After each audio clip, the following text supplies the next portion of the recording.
Pete, go ahead. Chairman Lomoyano, Chairman Schuster, Ranking Member Larson, members of the committee, thank you for letting me be here today. And I really want to start by commending you all. For us in industry to have an opportunity a year out from the year we've got to do the next reauthorization, to have an opportunity to come and talk to you about the issues involved with the next reauthorization and doing what we have to do with our entire system here in the U.S. is, I couldn't ask for anything more from industry. So that, coupled with what we were able to do all together with the Small Aircraft Revitalization Act and the bipartisan way that went forward and was eventually signed into law most recently by the President, really shows what this committee can do working together with industry. So maintaining this competitiveness is absolutely vital. We're 5 days away from the 110th anniversary of the Wright brothers' flight at Kitty Hawk, and we have been leaders in aviation for that entire period of time. And to be able to keep that, this committee is recognized and actually set the stage in the last reauthorization to ask the right questions. Your emphasis on certification, to be able to improve the processes for certification, to have consistency in regulatory interpretation, started a process that we very much appreciate, and we've got to keep the pressure on the FAA to be able to fulfill what some of the promises that they have made in the reports to actually make that, strengthen that, and streamline that process. Last year, the International Trade Commission did a study, and they actually looked at general aviation manufacturing and said, okay, how is this competitive in the world marketplace?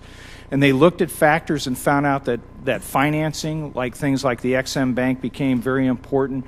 Research and development, obviously, taxes and fees, to include the depreciation schedule and the incentive for manufacturing that's included in there have an impact, but most importantly at all, it is certification. You've given me an opportunity to come before this committee recently and talk to you about certification. We're making strides there, but to have the FAA really take a look at what works in other parts of the world and take the best practices from those, we absolutely welcome. So thank you for asking for that study, because I think that we are able to pick some things out from other states of design that will actually help us. In development programs, the burn rate for the actual original equipment manufacturer is significant. One company in their programs right now, it's a burn rate of $10 million a month.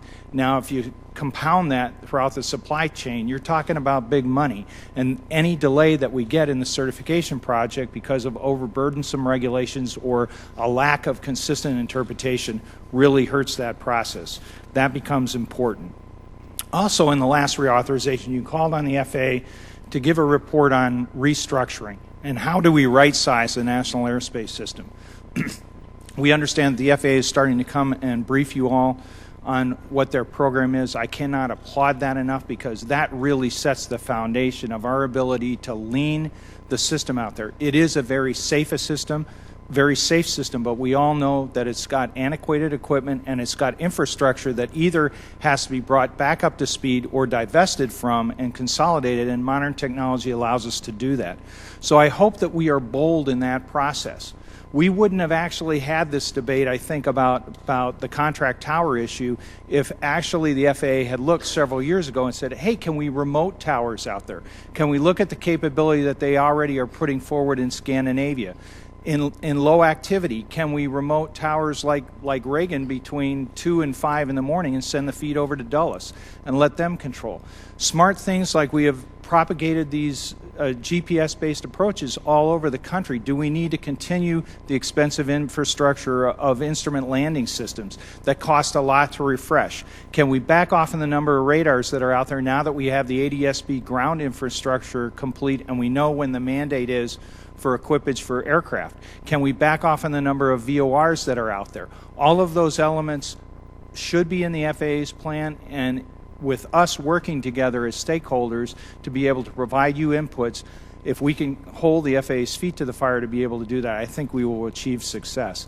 And the last thing I want to emphasize is back in 1996, the mandate was taken away from the FAA because of some high-profile accidents to actually advocate for the aviation industry.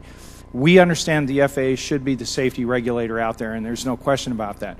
But it would be very useful, I think, for us as an industry altogether, to piggyback on what my colleague Mr. Callio was talking about, for the DOT to pick up that assignment from Congress. They should be the advocates for the aviation industry. We know the Department of Commerce has a lot of industry that they have to advocate for, but DOT knows the transportation system. And Assistant Secretary Curlin talked about what she was able to accomplish with the APEC initiative working with industry, and we think we could expand that greatly through the next reauthorization. I look forward to your questions.